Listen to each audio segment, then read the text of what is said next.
Six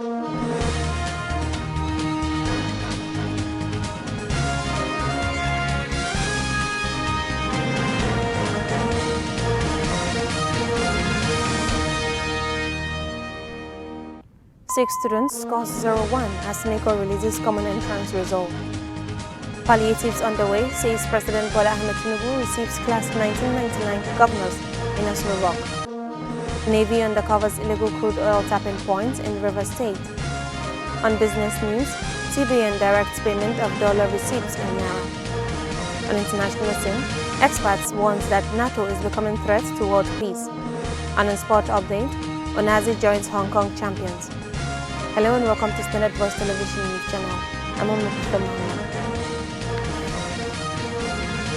A total of 6 students scored 0-1 in the 2023 National Common Entrance Examinations conducted by the Permanent Secretary of the Federal Ministry of Education, Andrew Adejo, made this known while giving a breakdown of scores in Abuja on Wednesday.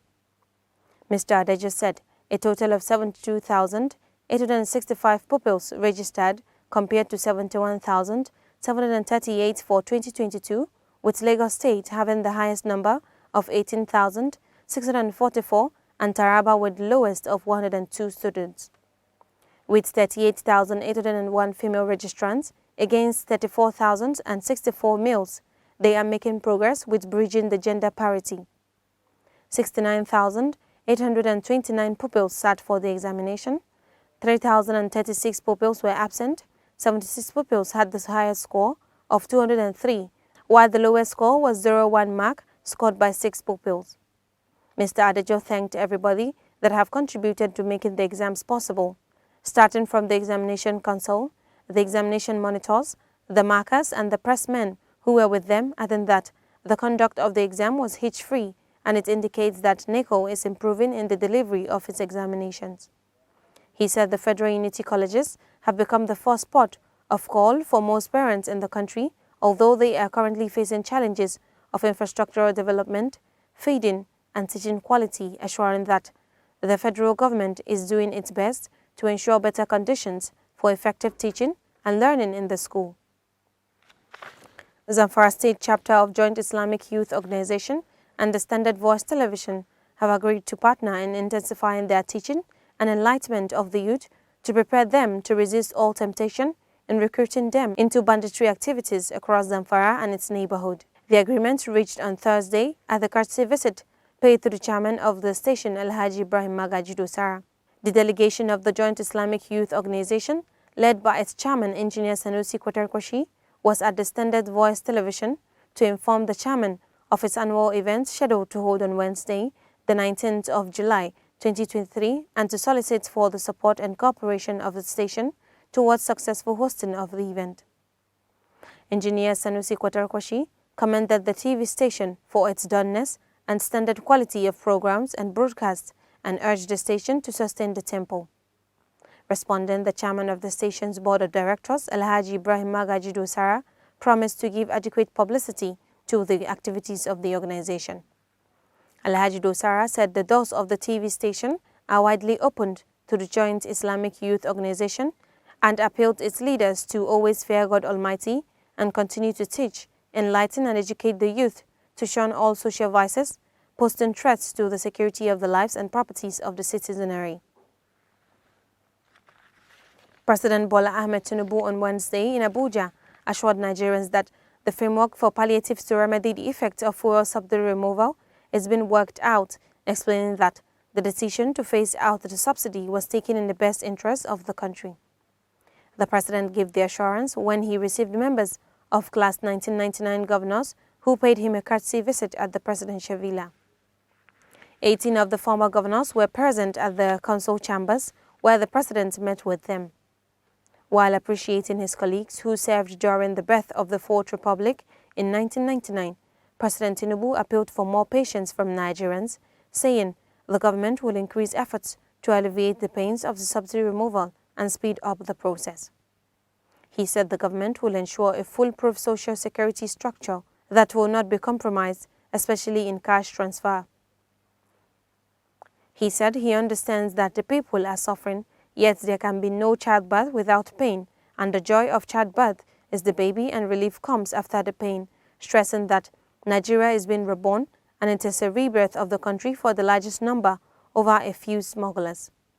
President Tinubu stated clearly that only Nigerians can build their country, and that he is irrevocably committed to serving the country, assuring the governors and Nigerians that he would work towards unity, equity, stability and prosperity of the country.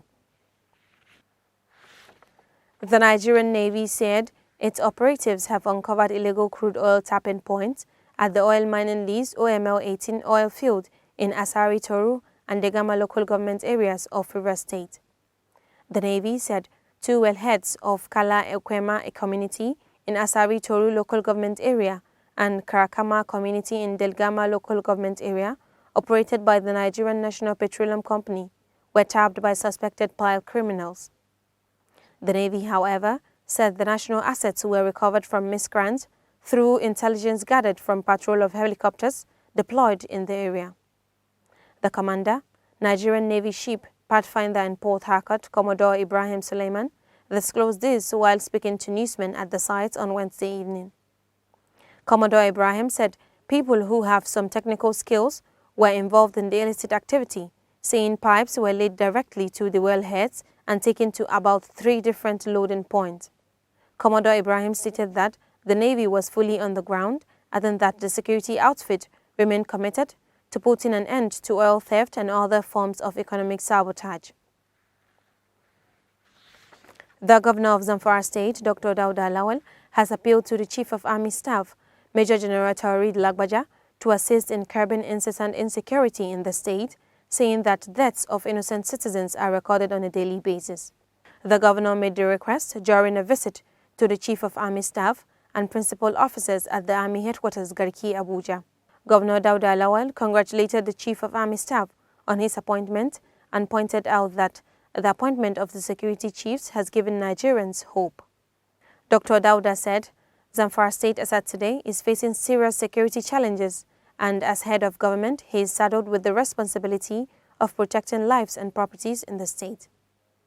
He thanked Major General Lagbaja that the troops in Zamfara are doing well to secure the state. However, they need much more to secure the state and to complement the efforts of the present troops, especially on the issue of banditry facing Zamfara State. He said his government is ever ready to assist the security agencies in any capacity to combat the banditry that makes life difficult for people in his state. Responding, the Chief of Army Staff assured him that the Nigerian Army was working on finding a lasting solution to the lingering problem of insecurity in Zamfara State in collaboration with the state government and other critical stakeholders. Governor Dauda Lawal of Zamfara State has said that the state he inherited was bankrupt when he took over power. Dr. Dauda Lawal, who stated this on Wednesday evening at an interactive session with Zamfara professionals in Abuja, said that the state was in a bad state when he assumed office. He said in the history of the state, this is the first time where professionals and the people of Zamfara State are here to interact, saying that he is delighted to hear some of the comments made. It is indeed incredible. Dr. Dauda Lawal, who said that he inherited a 3-month salary backlog with no single money to take care of the civil servants, said, as at the time he took over, the West Africa Examination Council exam was already over and the children were unable to sit for it, but fortunately for them, NECO was about to start, and if he had not done anything, the children could not have written the exam. He said that though the state was owing WAEC about 1.6 billion naira and NECO about 1.4 billion naira, which had made the students to be unable to sit for the exams in the past, his government had recently paid off NECO's debt. This is something that is verifiable because outside security, education is key, and without education, we are going nowhere. He therefore solicited the professional support in order to rebuild the state in the interest of the people and gave assurance that things were going to change for the better. The Kebbi concerned citizens has sued the Kaduna Electricity Distribution Company for a 4-day blackout in burning Kebbi metropolis from 29 April to 3 May 2023. In a suit filed at Court 5, presided over by Justice Halima Aliyu of the Kebbi State High Court Birnin Kebbi, the plaintiff prayed the court to declare that the action was a collective punishment and gross violation of the fundamental rights of inhabitants of Birnin Kebbi to access public services, which is guaranteed by Article 13 of the African Charter on Human and People's Rights.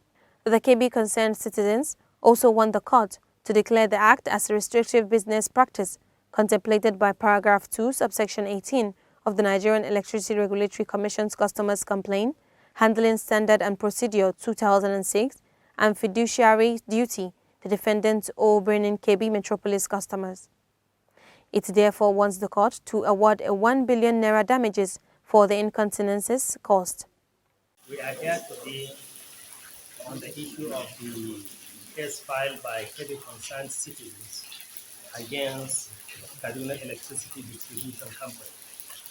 And this case was filed because of the 4 days blackout that Kebbi inhabitants were subjected to by Kaduna Electricity Distribution Company over an incident that occurred between some Kaduna electricity personnel and the Nigerian Army personnel. So that's why we are here. Kebbi concerned citizen has filed this case seeking for declaration that the action of Kaduna Electricity Distribution Company has violated the fundamental right of the Kebbi state inhabitants, the customers, violated Article 13 of the African Charter of Human Rights for equal access to public services, of which electricity is a basic utility, which every citizen has right to have. Secondly, that this action amounts to collective punishment, which is a violation of the rights of the inhabitants of Kebbi Metropolis.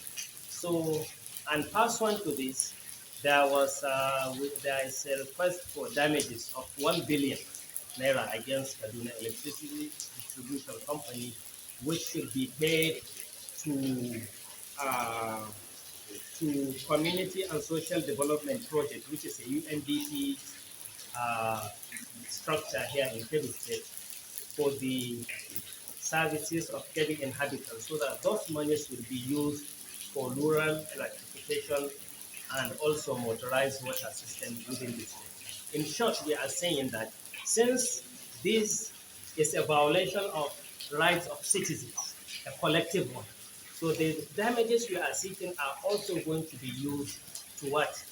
For the benefits of the inhabitants. By this is a UNDP project that combines public funds and private funds to provide, amenities, public amenities.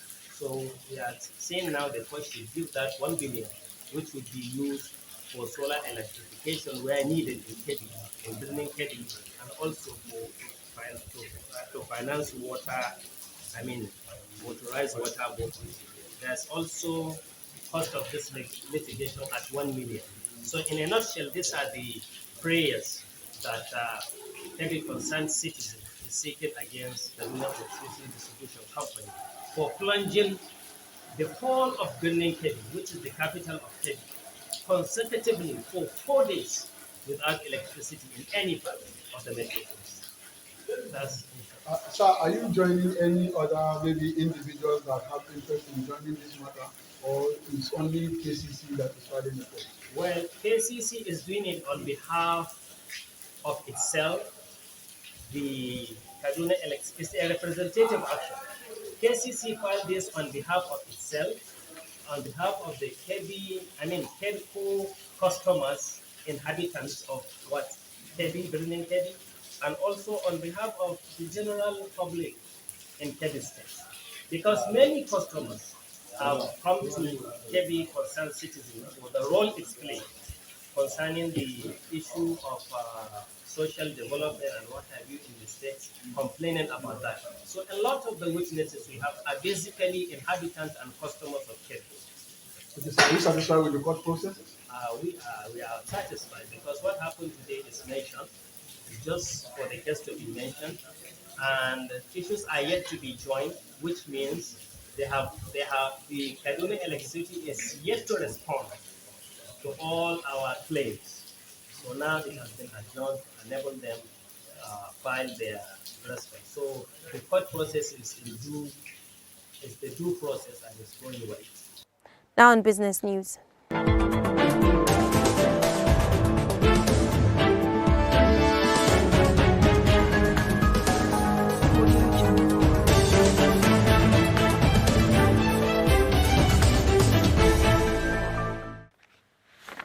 The Central Bank of Nigeria on Wednesday sent a directive to international money transfer operators to pay dollars received through diaspora remittances to domestic beneficiaries in Naira.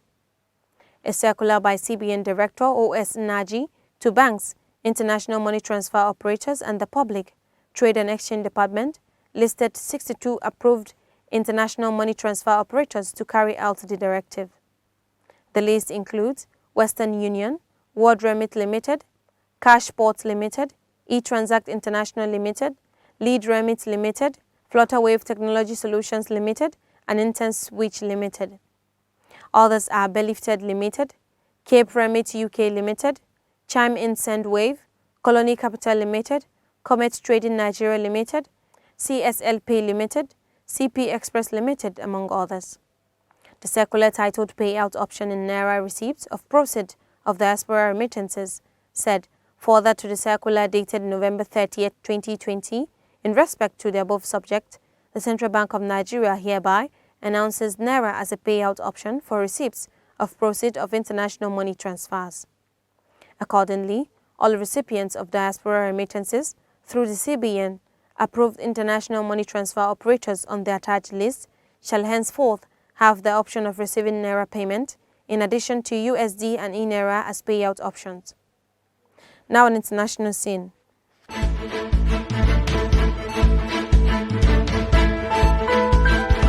Audio Jungle.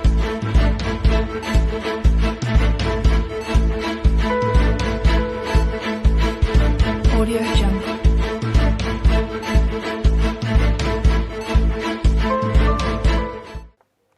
Research professor at the Nigeria Institute of International Affairs, Femi Otunbajo, has said the North Atlantic Treaty Organization NATO is gradually becoming a threat to the world peace. Mr. Otunbajo's position followed outcome of the ongoing NATO summit, where Sweden declared its intention to join the alliance, while Ukrainian President Volodymyr Zelensky mounted pressure for membership confirmation.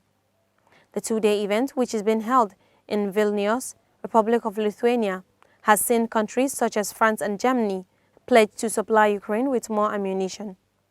Diplomats in Nigeria are anticipating implication of the summit on world order, even as the upcoming Brazil, Russia, India, China and South Africa summit draws near.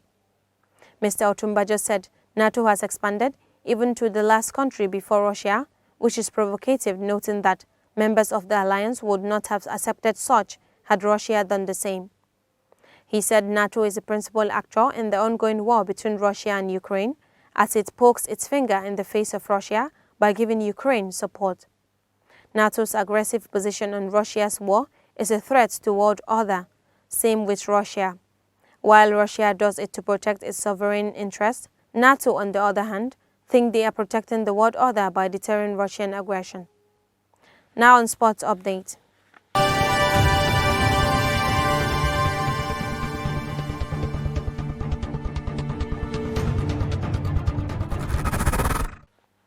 Nigerian midfielder Ogenyi Onazi has joined Hong Kong Premier League side Kichi FC from Bahrain side East Rifa on a free transfer.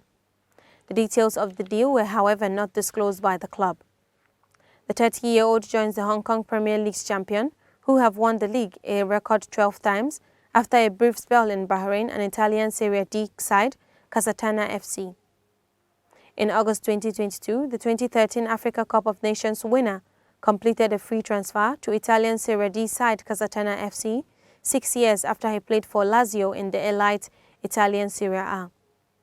After ending his stint in Turkey with Trabzonspor, then Denizlispor in 2020, he had brief spells in Denmark, Lithuania and Saudi Arabia before moving back to Italy August 2022. He, however, made only one appearance for Casatana in the Serie D before switching to East Rifa in January. Onazi told newsmen that his mission in Bahrain was to help East Rifa claim the title but that wasn't to be as the club finished fourth in the league last season. The 30-year-old might be able to win another piece of silverware in his club career, again with the record Hong Kong champions, having won the Italian Cup with Lazio in 2012 and the Lithuanian League title with FK Žalgiris Vilnius in 2021. Onazi also made 52 appearances for the Super Eagles, scoring once and played a key role in Nigeria's 2023 AFCON triumph. And that's all we have in news updates for today, but before we go, a recap of the major headlines. 6 students scores 0-1 as NACO releases common entrance result. Palliatives underway, says President Bola Ahmed Tinubu receives class 1999 governors in Asoro Rock. Navy undercovers illegal crude oil tapping points in River State. On business news, CBN directs payment of dollar receipts in Naira. On international scene, experts warns that NATO is becoming a threat to world peace. And on sport update, Onazi joins Hong Kong champions. Thanks for watching. That's the news. I'm Mukita Mohammed, saying bye for now.